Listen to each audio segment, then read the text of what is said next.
Aliens are on Earth sometime after this video's release date in Alien Earth. I quite like the Xenomorph. I briefly looked at some Alien games for Romulus last year, so I'm doing it again. Conveniently, aliens have been on Earth before, in admittedly non-canon capacity, in the Alien vs. Predator movies. One of those had a PSP tie-in game. I do like myself some PSP games, and that movie's setup feels arbitrarily close enough for soulless algorithmic overlap, so here we go. Just to get it out of the way, Aliens vs. Predator Requiem is a bad movie. Very, very bad. Like, you can't even see shit happening half the time because of the shit lighting. Even before you get into it being a movie with bad writing or whatnot, you can't get past how technically poorly put together it is. But it is set on Earth, and not shuffled off to Antarctica or whatever, so it feels tangentially Alien Earth-y. Some people may appreciate that it has our first and only Predalien in live action, that is an alien born of a Yautja host, but many people will not appreciate that the Predalien, reverse Gorbles a bunch of pregnant women. Don't get me wrong, that's fully in character for an uncaring parasite to do, but some people will think putting that in a movie is in poor taste. Mostly because of the part where a bunch of baby aliens burst out of the pregnant stomachs because of the reverse gorbling. No, I will not show the scene. YouTube is probably itching to demonetize me, and I ain't giving them the excuse. Now, this being 2007, when movie tie-in games were far more common, there was a movie tie-in game.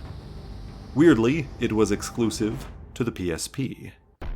Despite the fact that developer Rebellion had released games on other systems too, including all the other AVP games, and would later do so again multi-system on future AVP games, these guys are the ones that did all the AVP games after all. This time around they claimed logistics just made sense. My cynical ass suspects this means it was some combination of cheaper or faster or both to just spit out a PSP title for a quick buck to tie in with the movie and be done with it. Though the rest of the video will probably help imply that point pretty well as it is. This one also would not be a first-person shooter like their other games in this franchise crossover, but that one does make more sense, as the lack of certain controller functions on the PlayStation Portable really limit what a first-person shooter can be on the device. The fact that some games tried it is a fascinating story for another day altogether. This one's a third-person action game instead. I'll be blunt. AVP Requiem is barely a game in the first place. Not in the derogatory sense people level at games with too much narrative and not enough gameplay either. It's practically only the gameplay, and it still barely crosses the line into being a game. It did serve a function for me.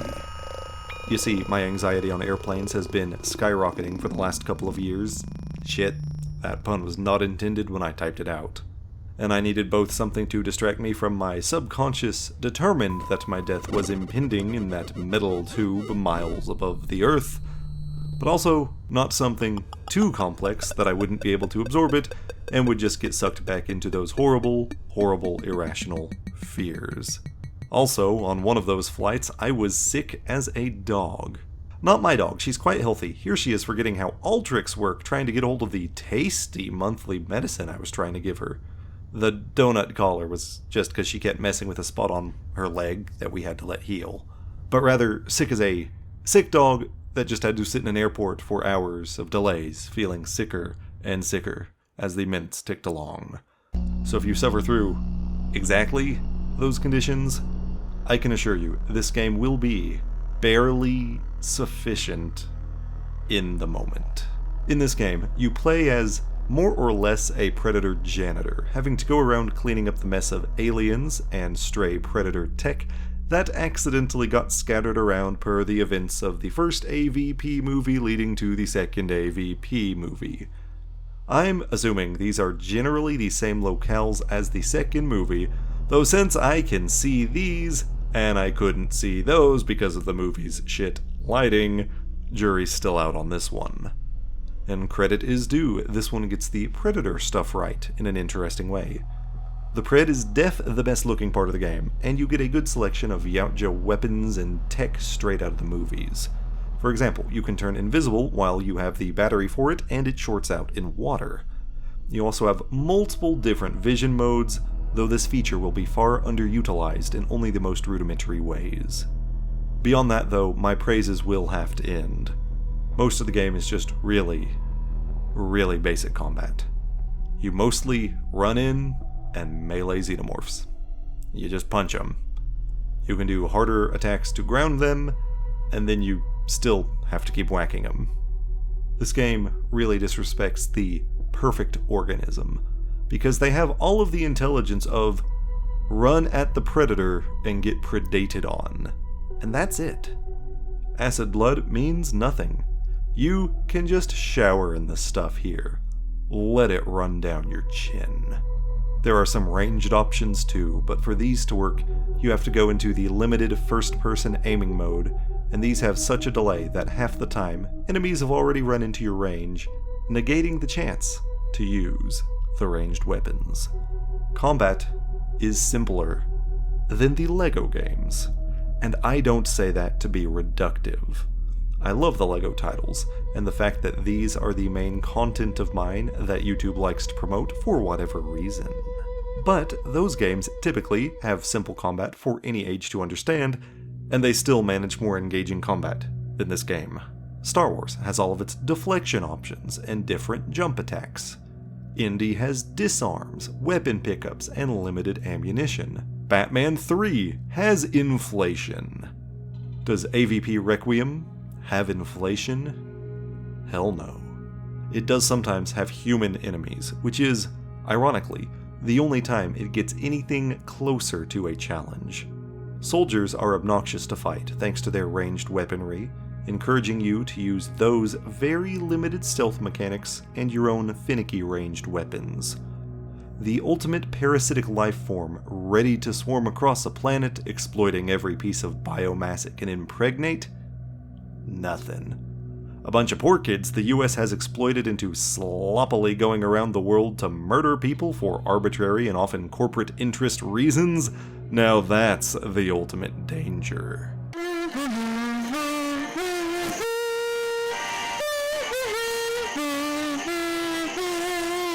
There is a scoring system, based around the Predator's specific, quirky sense of morality.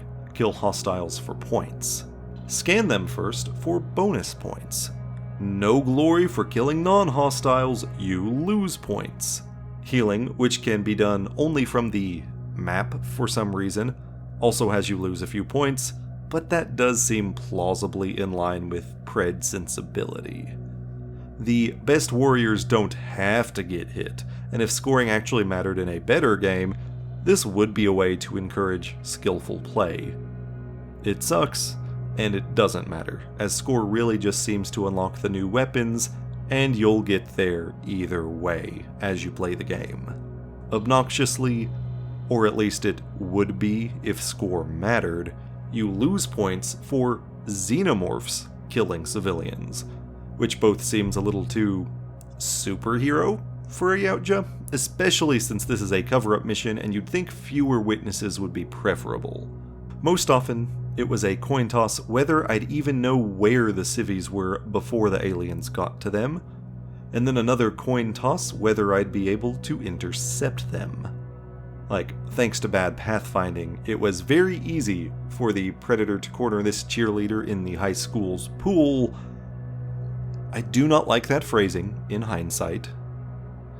Where the aliens could then only take two routes and I could easily take them out first, but a lot of times it just felt easier to let them have their human kills while I figured out where the hell to go. Locales are pretty generic.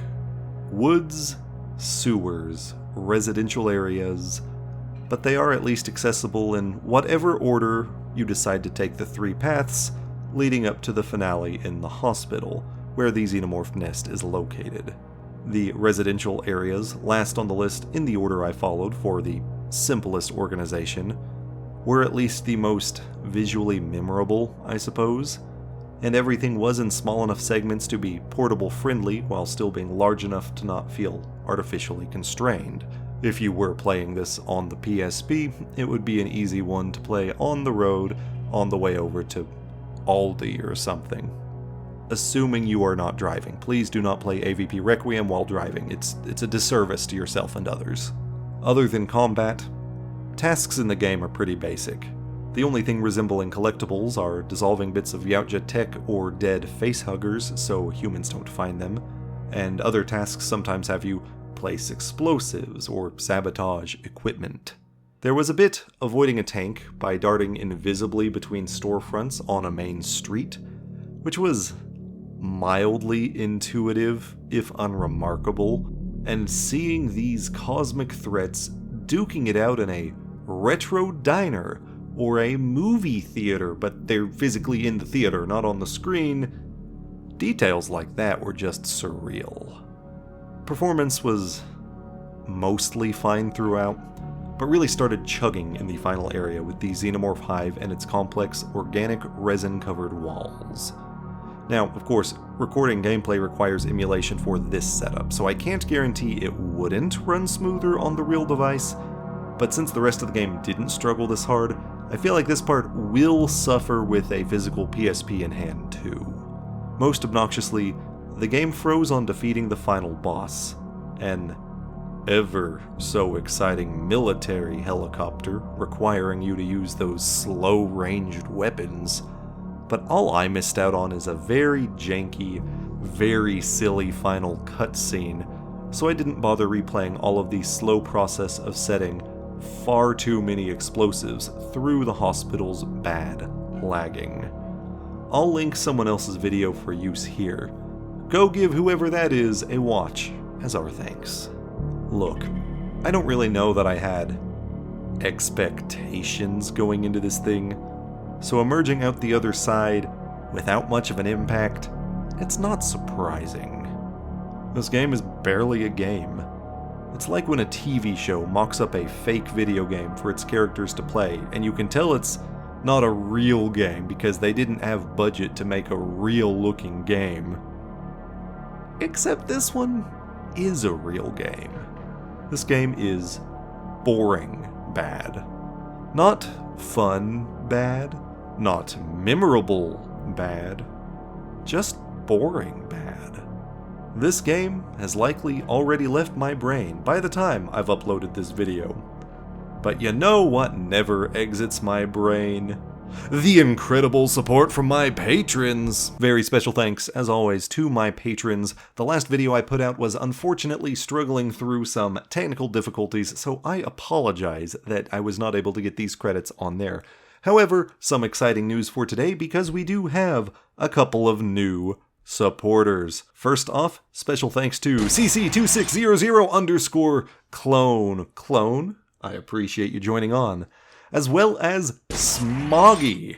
Thank you also for joining on. There also technically was a third guy who supported and then immediately canceled his subscription, which, you know what? Perfectly fine. Maybe he wanted to spend $1, see the exclusive videos on there. I'll give you a shout out here, Magnork1. I'm not going to keep you on for all of the videos, you know. You'd have to renew the subscription for that. But hey, $1's $1. I ain't going to complain. If you want to see those exclusive videos I mentioned, or get your name on here permanently, feel free to go over to Patreon, where you can support me for as low as $1 a month.